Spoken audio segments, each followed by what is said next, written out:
So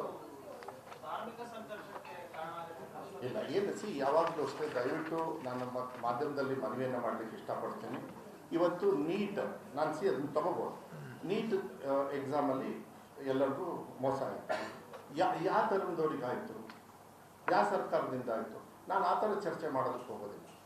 ಮಕ್ಕಳಿರ್ಬೇಕಾದ್ರೆ ಇನ್ನೊಂದಿಷ್ಟು ಗಾಬರಿ ಥರಕ್ಕಾಗುತ್ತಾ ನಾವು ಹೇಳೋದು, ಅದು ಆಗಬಾರ್ದು ಅಂತ ಹೇಳಿ ನಾನು ಕೂಡ ನಾನು ಮನವಿ ಮಾಡ್ತೀನಿ. ದಿಸ್ ಇಸ್ ನಾಟ್ ರಿಗಾರ್ಡಿಂಗ್ ಯಾವುದೋ ಒಂದು ಆಯಿತು, ವ್ಯವಸ್ಥೆ ತಪ್ಪಾಗಿದೆ. ನೀಟಲ್ಲಿ heads have to roll. NTA system ನಿಮ್ದೇನಿದೆ, ನೀವು 300 ಕೋಟಿ ಪ್ರಾಫಿಟ್ ಮಾಡಿದ್ದೀರಾ, 200 ಕೋಟಿ ಖರ್ಚಾಗ್ತದೆ. ಮಕ್ಕಳು ಫೀಸಲ್ಲಿ ನೀವು ಇಲಾಖೆ ನಡೆಸ್ತೀರಿ. ನಾನು ಅದನ್ನ ಧರ್ಮದ ಹೆಸರಲ್ಲಿ ಹೇಳೋದಿಲ್ಲ. ನಾನು ಇನ್ನೂ ಮಾತಾಡ್ಬೋದು ಅಂದರೆ ಬೇರೆ ಟೈಮಲ್ಲಿ ನಾಳೆ ಮಾತಾಡೋಣ. ಬಟ್ ಇದನ್ನ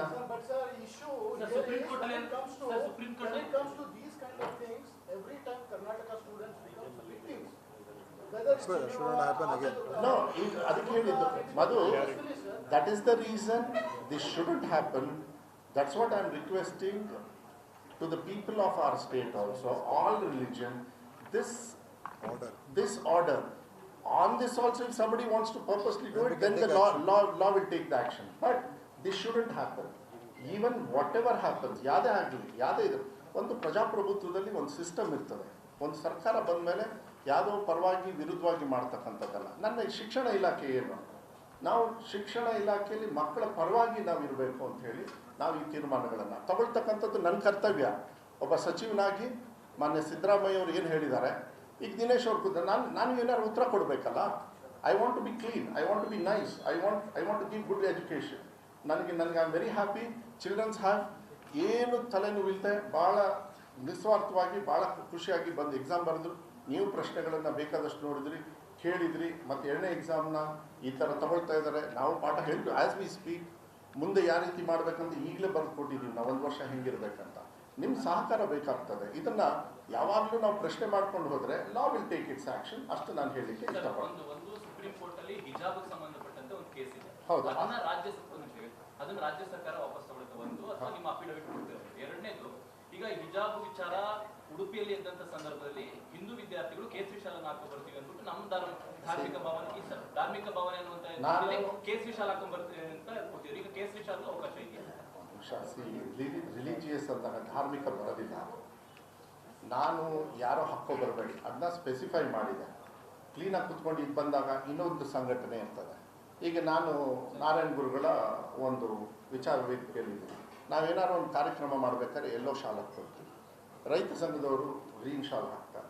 ಹಾಗೆಲ್ಲ ಮಾಡ್ಕೊಂಡು ಹೋದರೆ ಇದನ್ನು ನಾವು ಚರ್ಚೆ ಮಾಡಿದರೆ ಮಕ್ಕಳ ಮೇಲೆ ಪ್ರೆಷರ್ ಬೀಳುತ್ತೋ ಇಲ್ಲ. ಸೊ ಮನೇಲಿ ತಿರ್ತಕ್ಕಂಥ ಸಂಪ್ರದಾಯ ಅವರು ಧಾರ್ಮಿಕವಾಗಿ ರಿಲಿಜಿಯಸ್ ಪ್ರಾಕ್ಟೀಸ್ನ ನೀವು ತಗೊಂಡು ಬರ್ತಕ್ಕಂಥ ಸಂದರ್ಭದಲ್ಲಿ ನಮ್ಮ ಮಕ್ಕಳೆಲ್ಲ ಎಲ್ಲ ಆ ನಿಟ್ಟಿನ ಮೇಲೆ ಇದನ್ನು ಮಾಡಿದ್ದು. ಇದು ಕಾನೂನು ನಾವು ಅನುಷ್ಠಾನ ಮಾಡ್ತೀವಿ. ಇದು ಒಳ್ಳೆ ರೀತಿಯಲ್ಲಿ ಮಾಡ್ತೀವಿ. In the interest of children. ಮಕ್ಕಳ ಹಿತದೃಷ್ಟಿಯಿಂದ ಮಾಡ್ತಕ್ಕಂಥ ನಮ್ಮ ಕರ್ತವ್ಯ ಇದೆ. ನೀವು ಕೇಳ್ತಕ್ಕಂಥ ಪ್ರಶ್ನೆಗೆ ಮಾಡೋರು ಯೋಚನೆ ಮಾಡಬೇಕು.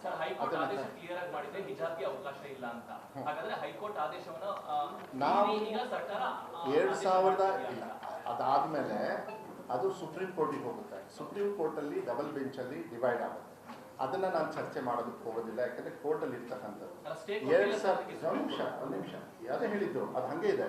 2022ರ ಆದೇಶವನ್ನು ನಮ್ಮ ಸರ್ಕಾರ ಹಿಂಪಡೆದು ಅದರ ಮುಂದೆ ಇರತಕ್ಕಂಥ ಆದೇಶವನ್ನು ನಿಮ್ಮ ಮೊಬೈಲಲ್ಲಿ ಇವತ್ತಿಂದ ಏನು ಕೊಟ್ಟಿದ್ದೀವಿ ಅದು ಆದೇಶ ಅನುಷ್ಠಾನ.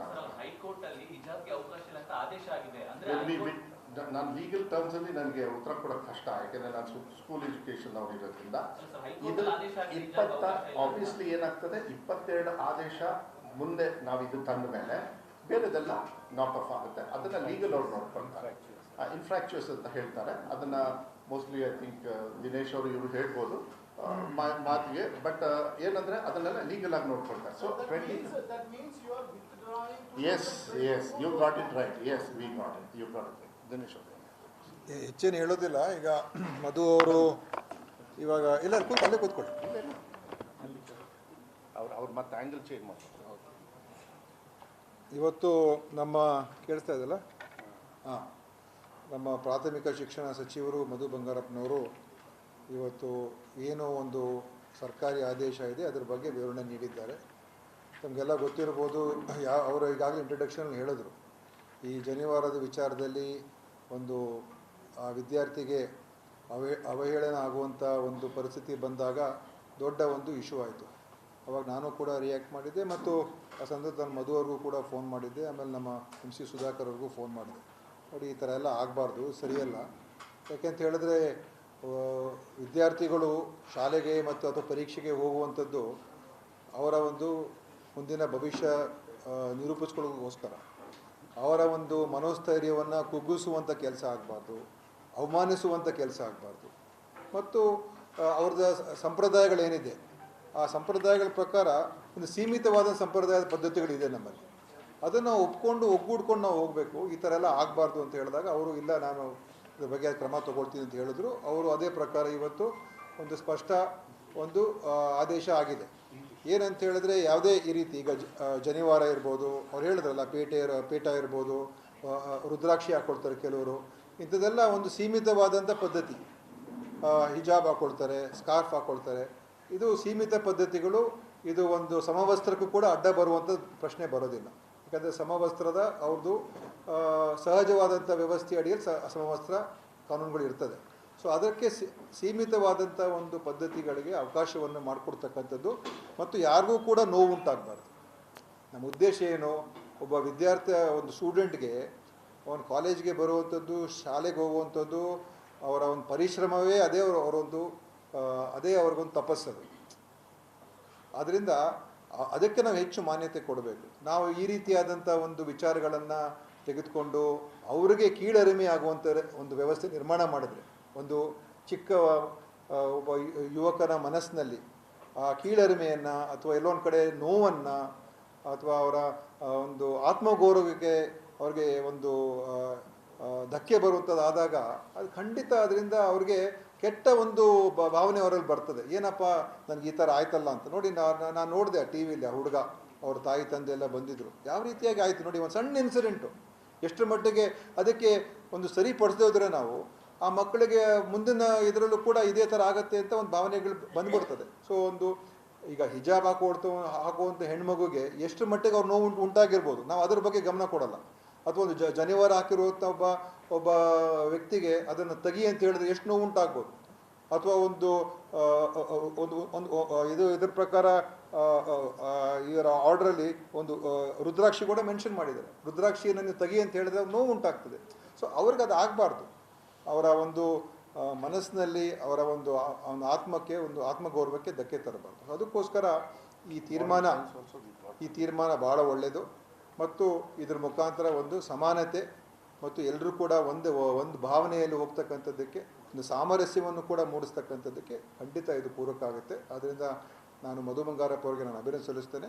ಮತ್ತು ಇದನ್ನು ಕೆಲವರು ಬೇರೆ ಥರ ಬೆಳೆಸೋಕ್ಕೆ ಹೋಗ್ಬೋದು. ಅದ್ರ ಉದ್ದೇಶ ಏನಲ್ಲ, ನಮಗೇನು ನಮ್ಮ ಭವಿಷ್ಯ, ನಮ್ಮ ಈ ಯುವ ಪೀಳಿಗೆ ಅವರಿಗೆ ನಾವು ಚೆನ್ನಾಗಿ ಬೆಳೆಸಬೇಕು. ಅವ್ರಿಗೆ ಎಲ್ಲ ರೀತಿಯ ಅವಕಾಶಗಳು ಸಿಗುವಂಥದ್ದು ಆಗಬೇಕು. ಅದನ್ನು ಮಾಡಿಕೊಡ್ತಕ್ಕಂಥದ್ದಕ್ಕೆ ನಾವು ಮಾಡೋಣ.